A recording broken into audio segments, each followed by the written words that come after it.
Aloha and good afternoon. Thank you for joining us on this Thursday here on This Is Now. First at noon, a man is dead and 3 other people were wounded after a shooting involving a police officer in Waianae Valley. This happened last night on Puhi Nalo Place. HPD Chief Joe Logan will be holding a 1 p.m. press conference on the incident. We'll bring it to you live on your HNN digital platforms. But here's what we know so far.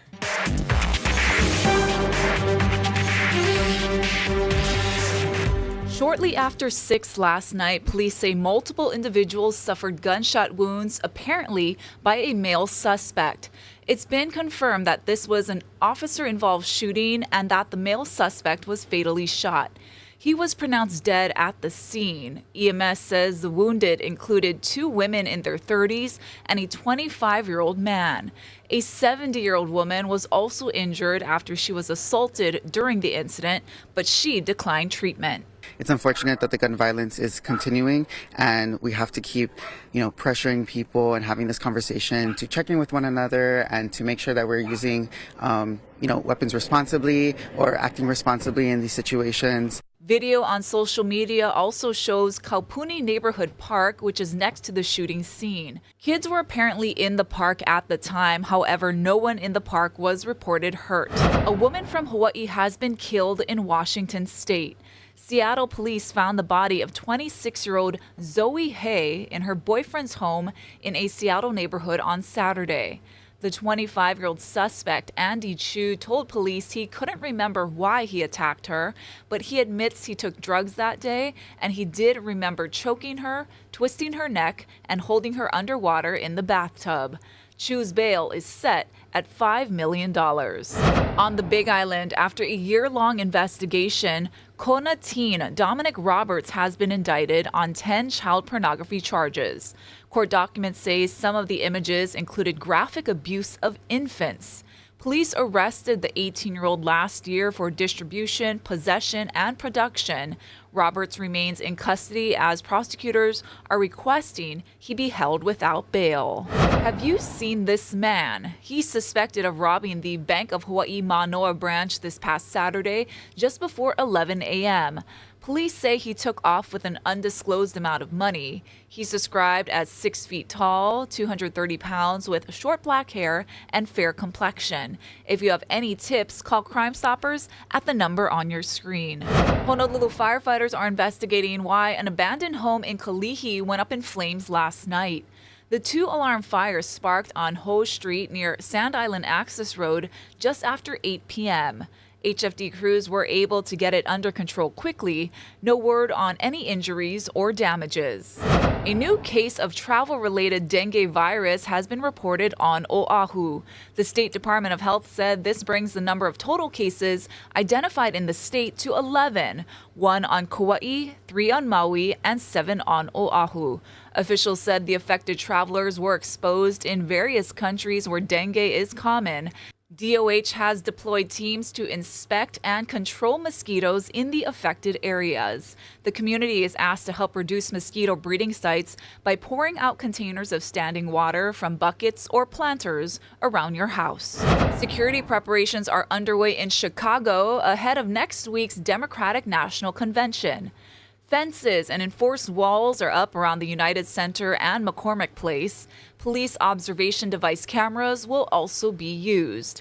Various protests are being planned, including demonstrations against the war in Gaza. The DNC will be held from Monday, August 19th to Thursday, August 22nd. Meanwhile, former President Donald Trump is once again holding a news conference going after his rival, Vice President Kamala Harris. This comes after Harris says she agreed to 2 debates with Trump. Natalie Brand has more. Former President Trump is shaking up his campaign staff, bringing in some old trusted advisors in reaction to the momentum of Vice President Kamala Harris. That includes 2016 campaign manager Corey Lewandowski and former communications director Tim Murtaugh. The news came hours ahead of a news conference scheduled by Trump at his New Jersey golf club. I'm glad that he's finally agreed to a debate on September 10th. The Harris campaign said Thursday that the vice president has agreed to a second debate at some point in October after the first debate on September 10th.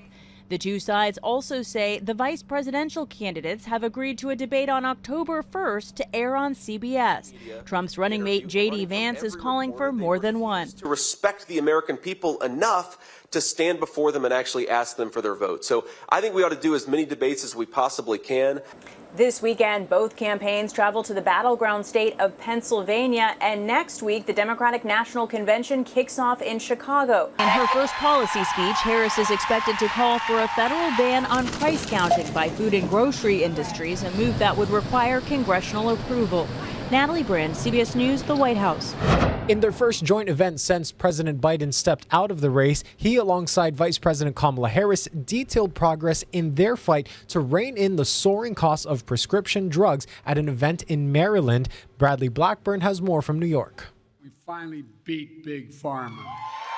President Biden and Vice President Harris were all smiles as they announced Medicare has negotiated new lower prices for some major prescription drugs. No senior should have to choose between either filling their prescription or paying their rent. It's about peace of mind.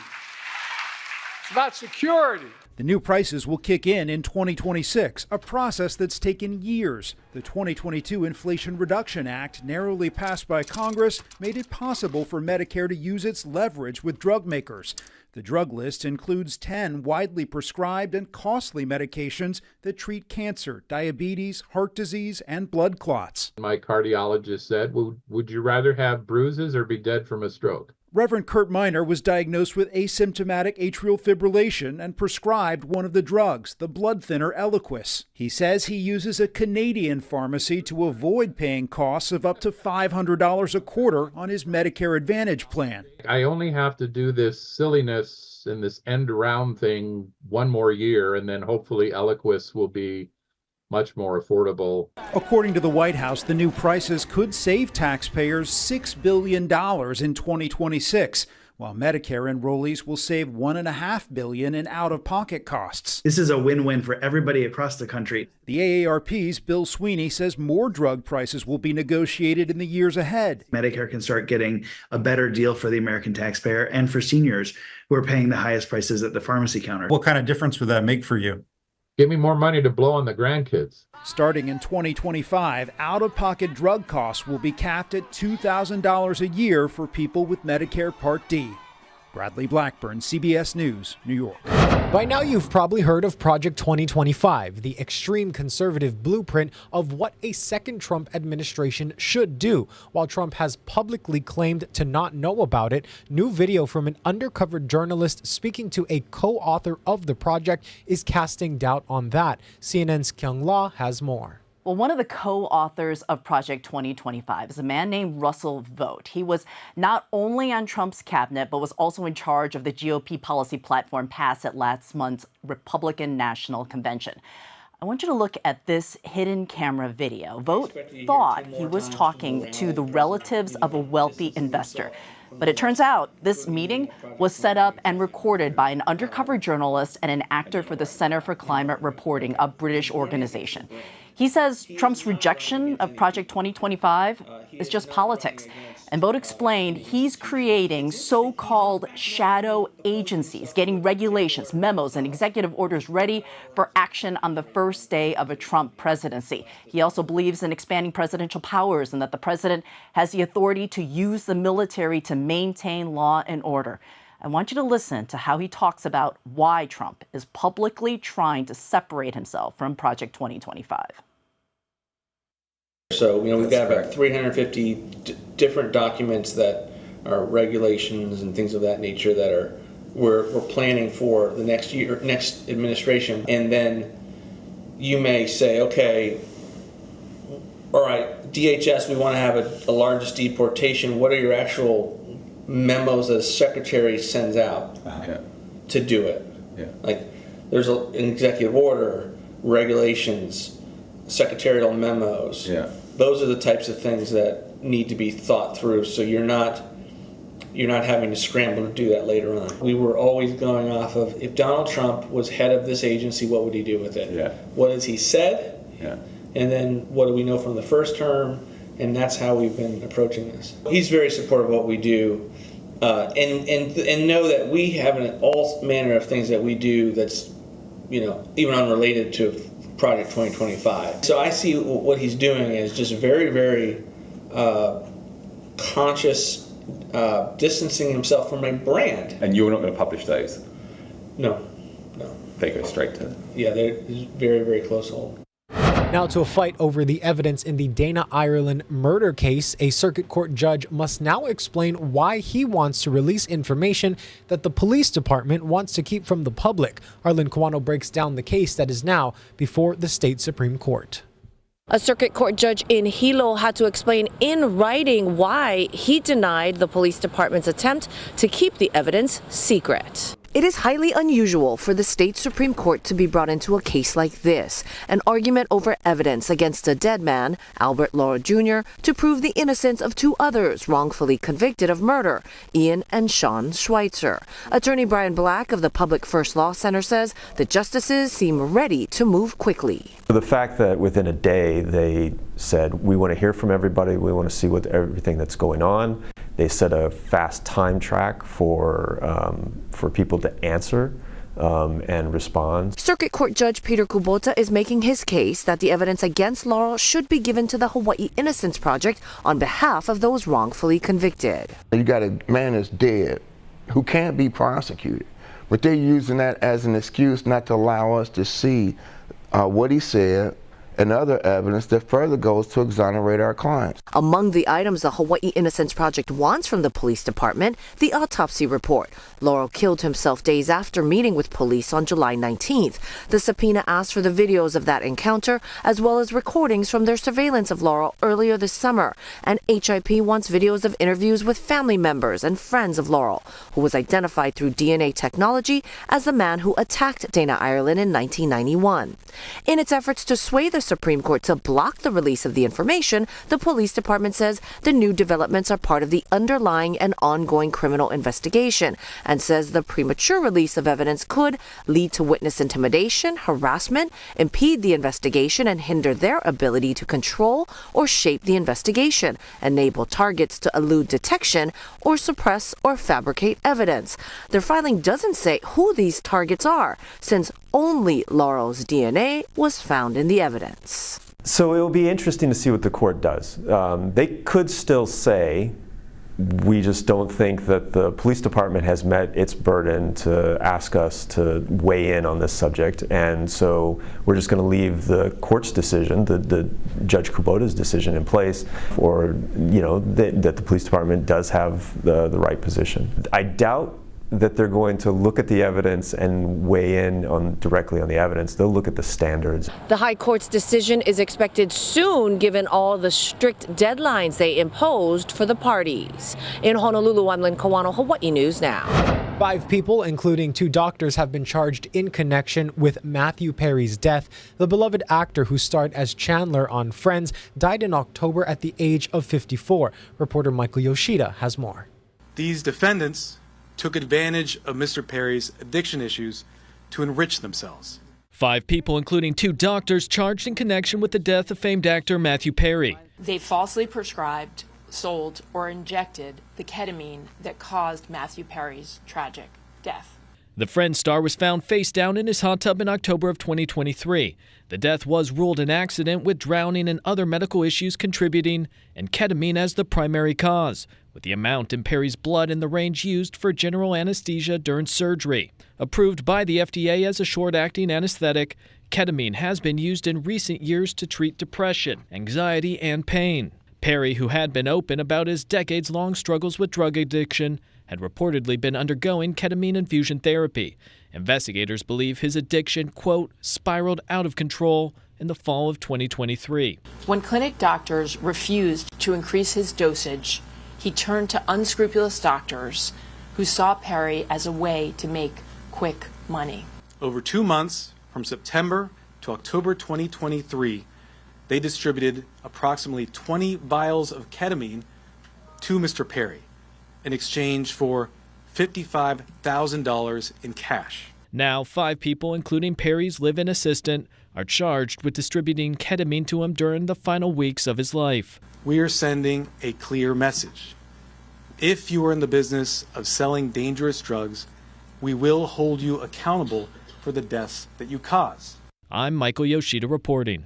A police officer is guarding the home of Hawaii County Mayor Mitch Roth after someone invited the island's homeless people for a 5-day sleepover. The county says an email is circulating that falsely claims that anyone is welcome to stay at the mayor's home now through Sunday. The letter was sent to Habilitat Hawaii Island saying no need knock and encourages people to use the home's showers. Investigators are trying to figure out who wrote the email. I think there are some laws that are violated here.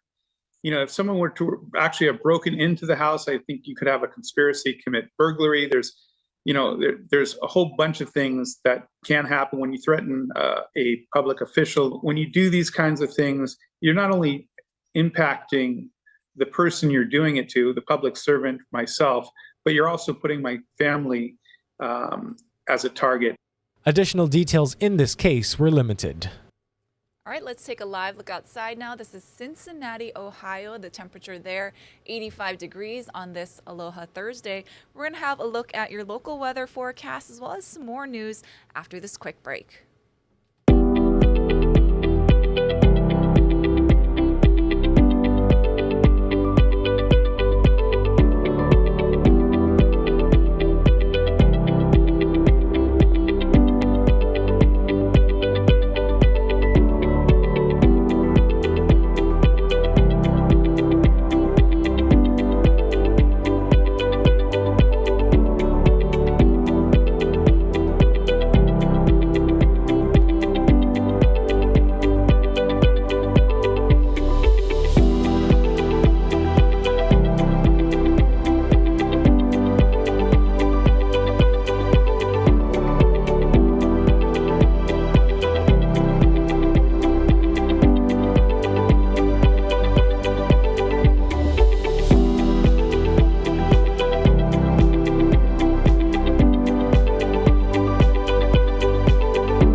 How's it on this Thursday? We're tracking a weak disturbance. What used to be Tropical Storm Emilia now is just a little mass of moisture, mainly going to affect the windward sides of Kauai and Oahu through the day today with a few light scattered showers. Leeward sides and the east end of the state should remain fairly dry.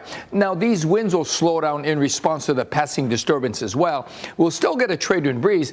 They just won't be as strong as they've been for the last couple of days, but not to worry, stronger trade winds coming back by tomorrow. So we've got a beautiful day. Granted, some very much needed rain coming into the east and the west end of the state, Kauai and Oahu mainly. Lots of sunshine by the afternoon, and those trade winds running at 10 to 20 miles an hour.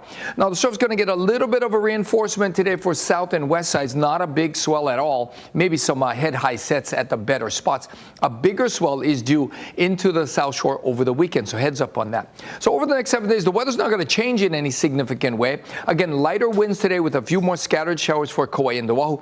Drier and windier from tomorrow through the weekend, although on Sunday and Monday, a weak disturbance could bring a few more showers to the east end of the state, to Maui and the Hawaii Islands windward sides. But aside from that, still should be mostly sunny, and those breezy winds will hold firm through the middle of next week.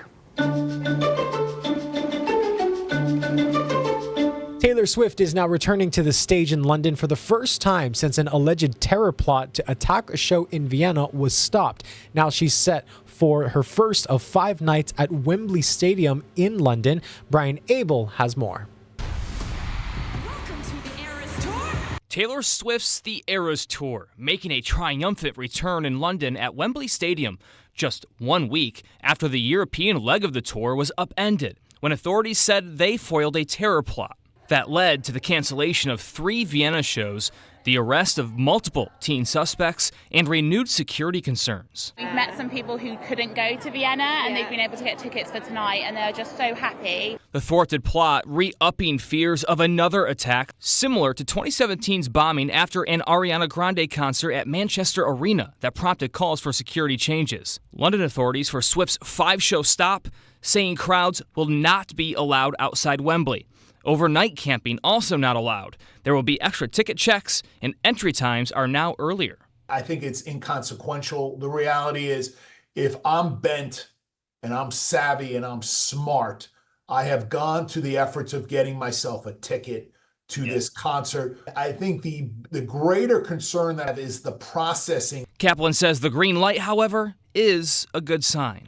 I can tell you that they would not be giving the green light if they thought that there was any real potential threat to the fans. In Washington, Brian Abel reporting. U.S. gymnast Jordan Chiles is speaking out for the first time after the controversial decision was made to take away her bronze medal. She posted in a statement today saying, quote, "I have no words. This decision feels unjust and comes as a significant blow not just to me, but to everyone who has championed my journey." She goes on to say, to add to the heartbreak, the unprompted, racially driven attacks on social media are wrong and extremely hurtful. Chiles ends her statement saying, quote, "I believe that at the end of this journey, the people in control will do the right thing." On Sunday, the International Olympic Committee asked Chiles to return her bronze medal after an arbitration court said her coach was too late to request an inquiry to review her score during the floor exercise final. The bronze medal has now been awarded to Romanian gymnast Ana Barbăsu. Chiles is the only gymnast in history to be stripped of an Olympic medal for an administrative error. But USA Gymnastics says this isn't over and they're going to keep fighting in this case.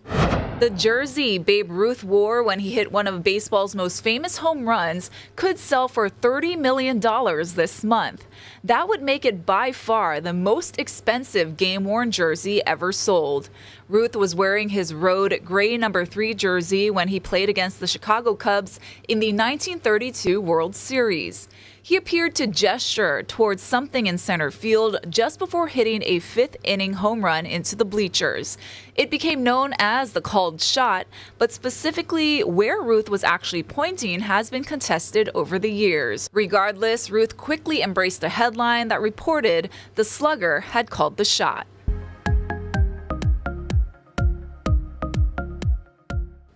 Small towns across the world, including the U.S., have quirky, unique stories about their past. But Bath County, Kentucky's claim to fame is extra special. Alyssa Williams explains. Bath County, specifically Olympia Springs, is the home of the Kentucky Meat Shower. On March 3rd of 1876, Mrs. Rebecca Crouch was outside with her grandson, and out of the clear blue sky, meat started to rain down. And they gathered up what was remaining, and they say that it was a horse wagon full, and I'm sure that everyone knows exactly how much meat that means. And then I think people in the area ate it. A slice of the meat was saved from the phenomenon and has been under the care of Transylvania University. But on Saturday, the Bath County History Museum got to return this sliver back to its original meat locker. A lot of people left here impressed and enjoyed very, very interesting stories. Actually, it came from other people who had relatives or descendants. They were descendants of people that visited or saw it back when it happened. Transylvania University arts professor Kurt Godey explains some of the theories researchers have on what kind of meat it is and how it got there. One includes there's a weather pattern where winds will pick up small fish and frogs, and I think it's called an upspout, and then they lay them down in another place. For me, the vulture vomit theory is the only one that feels possible. Godey says while the studying and DNA testing of the meat have been inconclusive, it's been fleshing out the speculation. Just to be in a space where everyone who walks through the door knows the story, and many of them feel like a personal connection to the story, is an incredible experience. I did not choose that story, guys. Ashley had no preview of that story. I had no idea what that was about. That was weird. It was raining meat one day in 1875. How did they not know what kind of meat that is? I don't know. Weird. It reminds me of a Golden Girls episode where Sophia's telling a story about back in Sicily. Long story short, and she talks about how a neighboring pepperoni factory exploded and it was showering meat. And she goes, "That's where the saying 'it's raining cats and pepperoni' comes from." We have too much leave fun you with here. that, guys. Yeah, don't forget, we will have a 1 p.m. press conference with HPD Chief Joe Logan on that officer-involved shooting on your digital platforms. We're going to be streaming that live. Thank you so much for watching This Is Now. Aloha.